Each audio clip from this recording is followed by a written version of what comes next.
Separation, separation, separation, separation.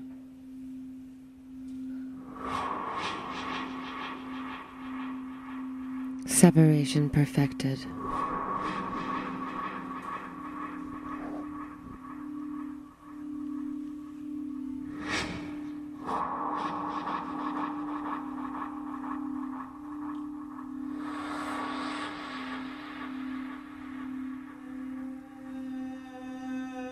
The entire life of societies in which modern conditions of production reign.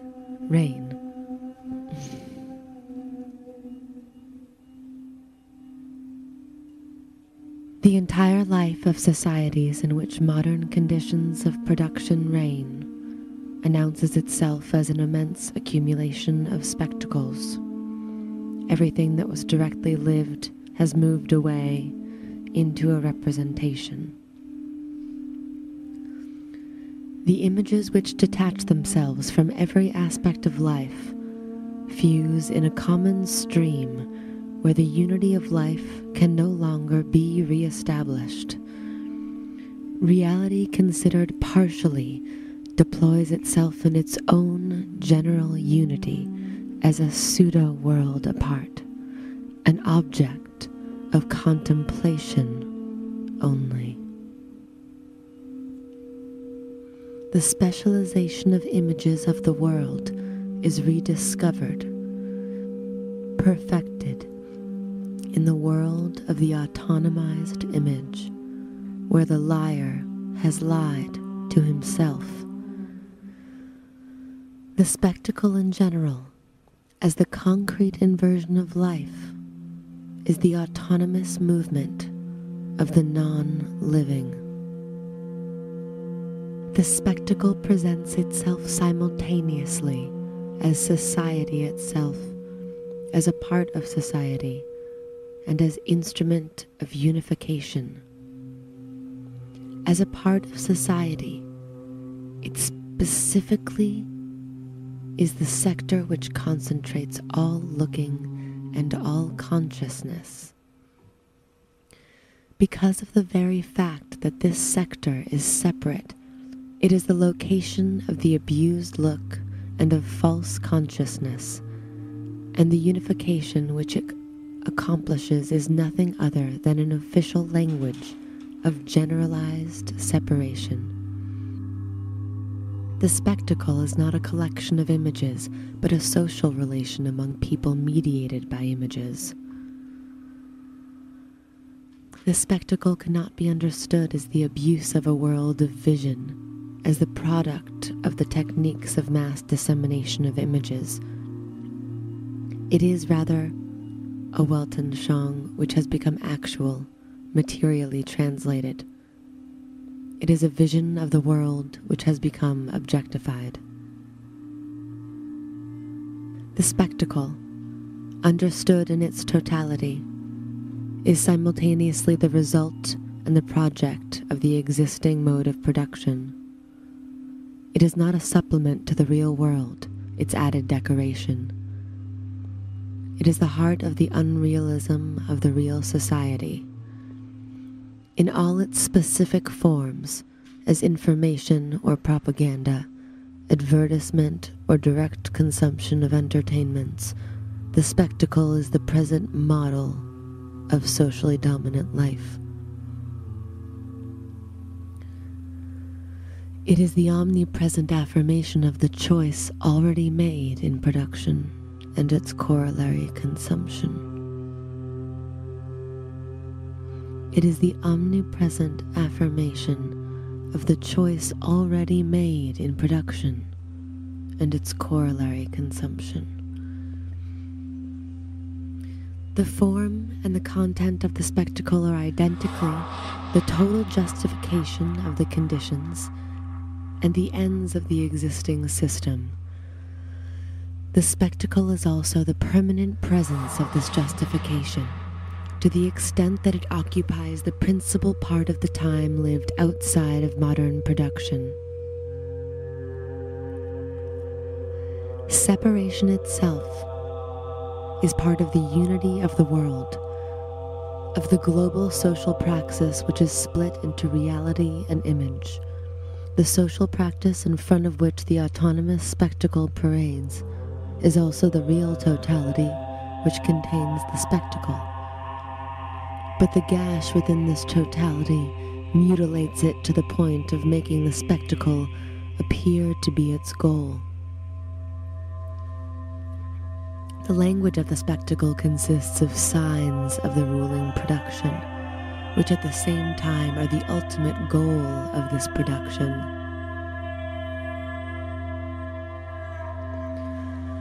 One cannot abstractly contrast the spectacle to actual social activity. Such a division is itself divided. The spectacle which inverts the real is in fact produced. At the same time, lived reality is materially invaded by the contemplation of the spectacle, and it takes up the spectacular order within itself, giving it a positive adhesion. Objective reality is present on both sides. Every notion fixed this way has no other basis than its passage into the opposite. Reality rises up within the spectacle, and the spectacle is real. This reciprocal alienation is the essence and support of the existing society.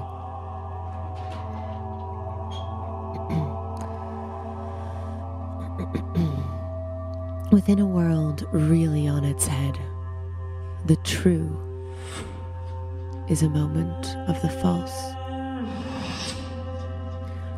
The concept of the spectacle unifies and explains a great diversity of apparent phenomena. The diversity and the contrasts are the appearance of this socially organized appearance, which must itself be recognized in its truth. Considered in its own terms, the spectacle is the affirmation of appearance and the affirmation of all human, namely social life, as mere appearance. But the critique which reaches the truth of the spectacle uncovers it as the visible negation of life, as a negation of life which has become visible.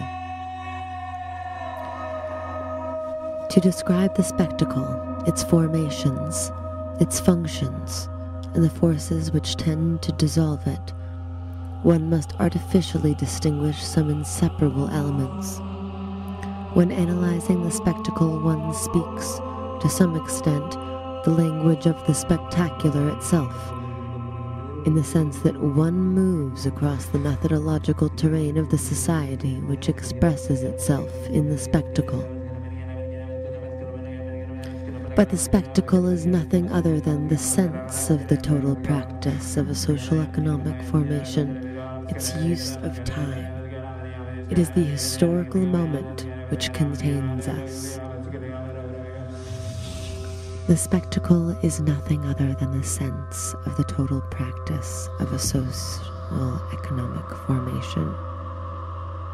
The sense of the total practice of a social economic formation, its use of time, the historical moment which contains us.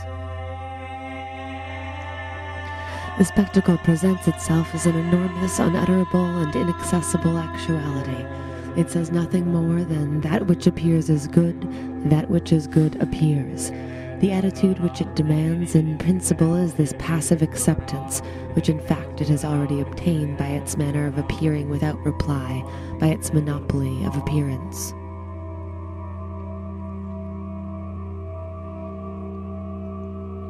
The basically tautological character of the spectacle flows from the simple fact that its means are at the same time its goal. It is the sun which never sets over the empire of modern passivity. It covers the entire surface of the world and bathes endlessly in its own glory. The society which rests on modern industry is not accidentally or superficially spectacular, it is fundamentally spectacleist. In the spectacle, image of the ruling economy, the goal is nothing, development is all. The spectacle wants to get to nothing other than itself. The spectacle wants to get to nothing other than itself. The spectacle wants to get to nothing other than itself. The spectacle wants to get to nothing other than itself. As the indispensable decoration of the objects produced today, as the general expose of the rationality of the system, as the advanced economic sector which directly shapes a growing multitude of image objects, the spectacle is the main production of present-day society. The spectacle subjugates living men to itself to the extent that the economy has totally subjugated them.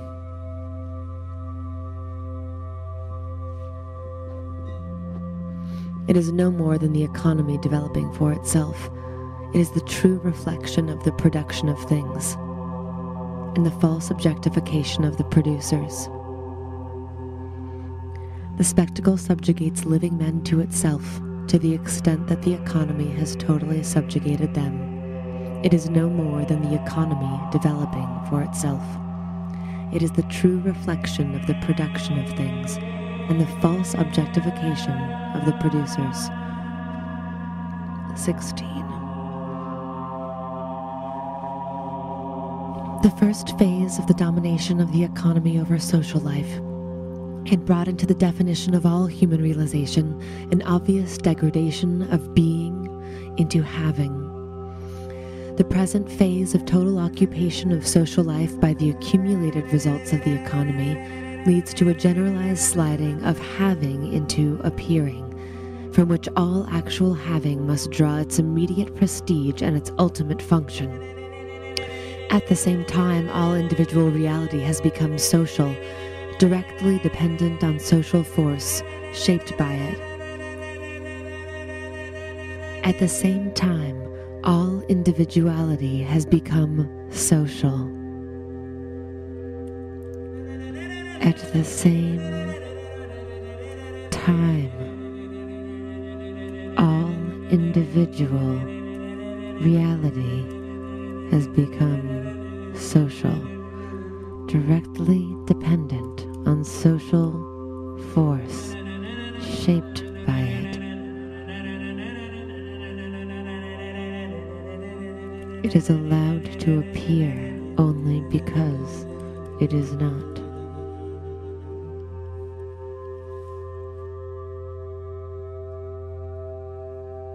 When the real world changes into simple images become real beings and effective motivations of a hypnotic behavior. Simple images become real beings and effective motivations of a hypnotic behavior.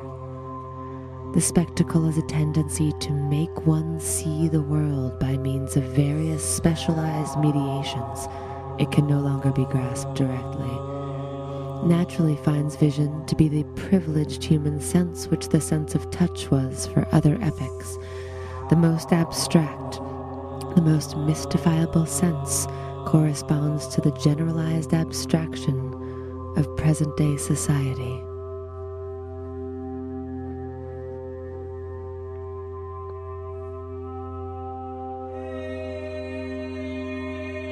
But the spectacle is no longer identifiable with the mere look, even combined with hearing.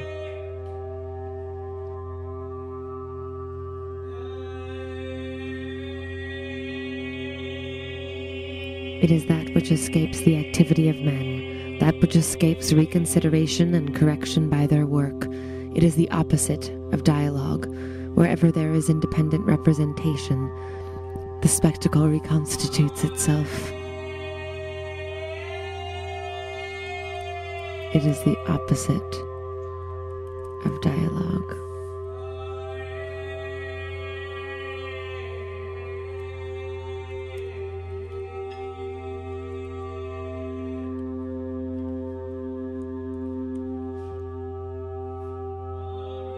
The spectacle is the heir of all the weaknesses of the Western philosophical project, which was to understand activity, dominated by the categories of seeing,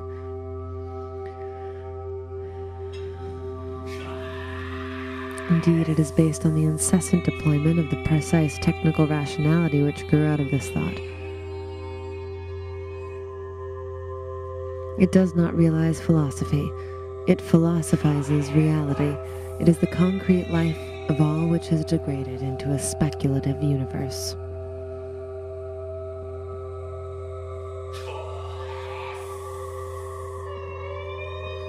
Philosophy, the power of separate thought, and the thought of separate power, could never by itself overcome theology. The spectacle is the material reconstruction of the religious illusion. The spectacle is the material construction of the religious illusion. Spectacle is the material reconstruction of the religious illusion.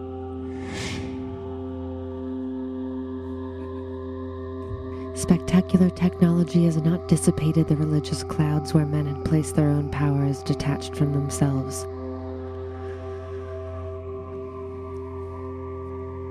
It has only tied them to an earthly base.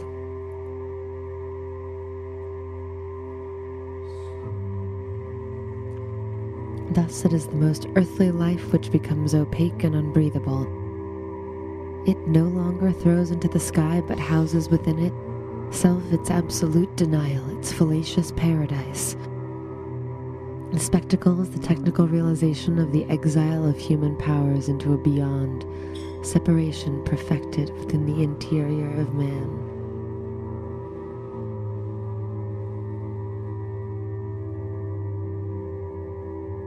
To the extent that necessity is socially dreamed, the dream becomes necessary. The spectacle is the nightmare of imprisoned modern society, which ultimately expresses nothing more than its desire to sleep. The spectacle is the guardian of sleep. The fact that the practical power of modern society detached itself and built itself an independent empire in the spectacle can only be explained by another fact. The fact that this practical power continued to lack cohesion and remained in contradiction with itself.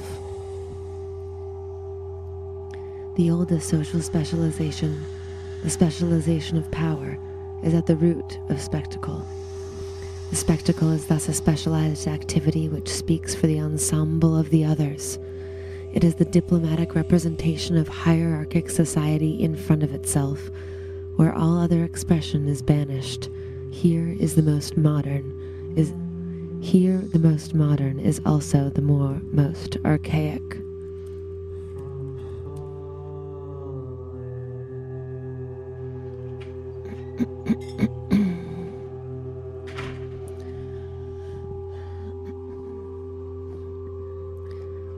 The spectacle is the uninterrupted conversation which the present order maintains about itself. Its laudatory monologue. It is the self-portrait of power in the epic of its totalitarian management of the conditions of existence.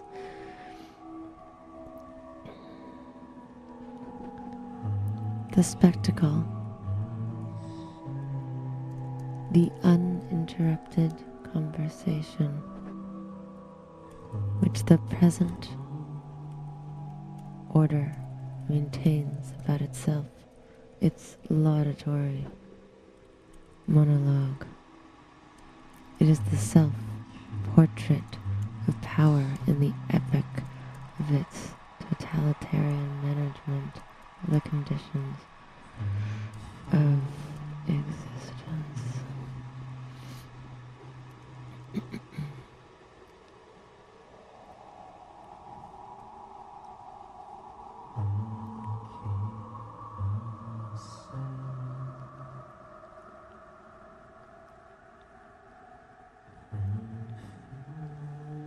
The fetishist appearance of pure objectivity in spectacular relations hides their character of relations among men and among classes. A second nature seems to dominate our environment with its fatal laws, But the spectacle is not the necessary product of technical development seen as a natural development. The society of the spectacle is, on the contrary, the form which chooses its own technical content. If the spectacle, taken in the limited sense of means of mass communication, which are its most glaring superficial manifestation, may seem to invade society as a simple instrumentation, this instrumentation is in fact nothing neutral, but is the very instrumentation which is suited to the total self-movement of the spectacle. Yet the social needs of the epoch, in which such techniques are developed, can only be satisfied through their mediation. If the administration of this society and all contact among men can no longer take place except through the intermediary of this power of instantaneous communication, it is because this communication is essentially unilateral.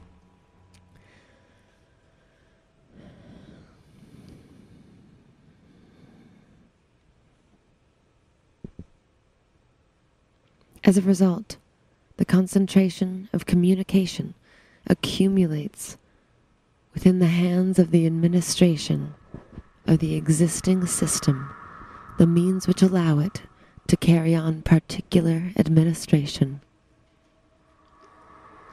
The generalized cleavage of the spectacle is inseparable from the modern state, namely from the general form of cleavage within society, the product of the division of social labor and the organ of class domination.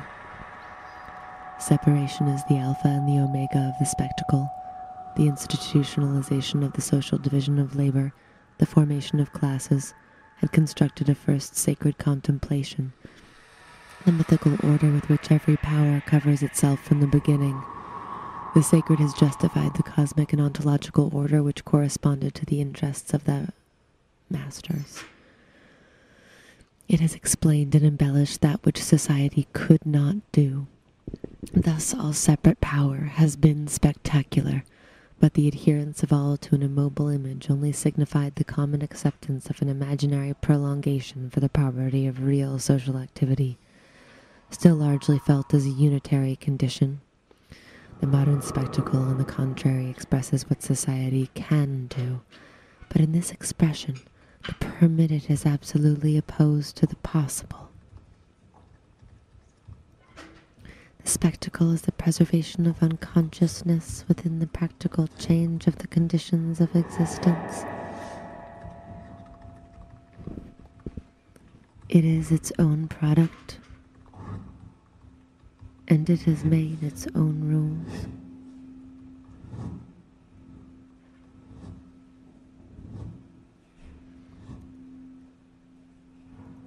The spectacle is the preservation of consciousness within the practical change of the conditions of existence.